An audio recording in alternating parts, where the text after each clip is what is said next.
Hi, I'm Kevin Coupe, and this is FaceTime with the Content Guy, the first one for 2012. So, I love this old line from Spider-Man, right? With great power comes great responsibility. Well, I'd like to suggest a corollary to that. With great speed comes great expectations. I ran into this over vacation. One of the things I had a chance to do last week is I read about 6 books. It was just great. And one of the books I read was a book called The Right Fights Back, and it's by Evan Thomas and Mike Allen. And basically, The Right Fights Back is only an ebook. And what this book is trying to do, essentially, is be the modern version of the old Teddy White Making of the President series, okay? Behind the scenes of political campaigns. I love this stuff. Unlike the old days, though, when Teddy White would write this book and it would come out maybe a year after the election, these guys are going to actually write it in installments. So we don't have to wait till the end. We don't have to wait till the polling places are closed. We don't have to wait till all the ballots are counted. We're going to know on a regular basis, they're going to give us 5, 6 different updates what's going on in the election. And the first one came out about a month ago. However, there's a problem. Okay. Now, the book came out a month ago, and I read it about 2.5 weeks, 3 weeks after it came out. But in the period of time since it was published, okay, as an ebook, Herman Cain dropped out of the race. Newt Gingrich had a surge and then came down to earth. Rick Santorum had a surge, okay. Donald Trump decided not to be a Republican anymore. He decided to be an independent. Don't worry about it if you didn't know that last piece of information. It is utterly useless and of no interest to anybody except Donald Trump, who's only interested in his own ego, and I wish people would stop paying attention to it. In fact, I don't know why I even mentioned it.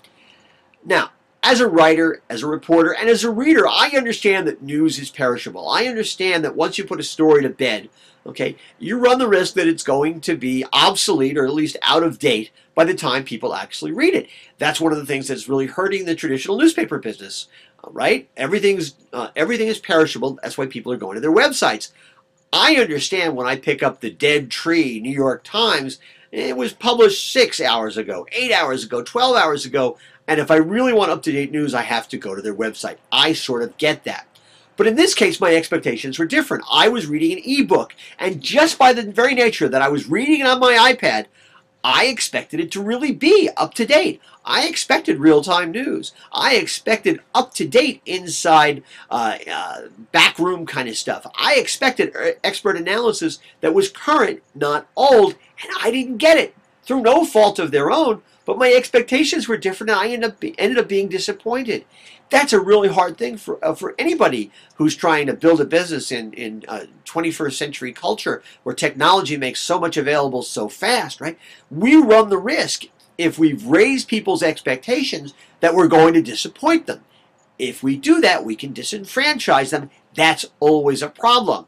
That doesn't mean we shouldn't raise people's expectations, but we have to be aware of it. We have to meet the challenge of them having those kinds of expectations.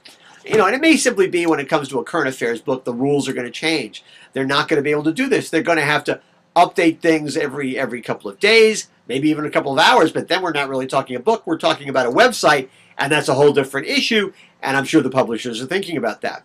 One other quick thing, though. When they decide to update this book, I hope they'll go to the section of the book where they talk about Mitt Romney, and they have him occasionally enjoying Diet Coke. Thing is, Mitt Romney is a devout Mormon. I'm guessing he doesn't enjoy a Diet Coke. I'm guessing he would enjoy a caffeine-free Diet Coke. Now, that may seem like a little thing, but this is an election and a primary campaign that is built very much on people's values. It's focusing on what their religions are and how devout they happen to be. And the difference in Mitt Romney's case between a Diet Coke and a caffeine-free Diet Coke is enormous.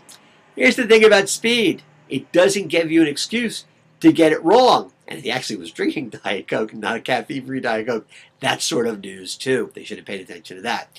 Anyway, that is what is on my mind this Thursday morning. Thrilled to be back from vacation. Thrilled to go into 2012. It's going to be a great year. It's going to be exciting. It's going to be fun. I'm having a great time. I hope you're having a great time. And as always, I want to hear what's on your mind. Take it easy, everybody.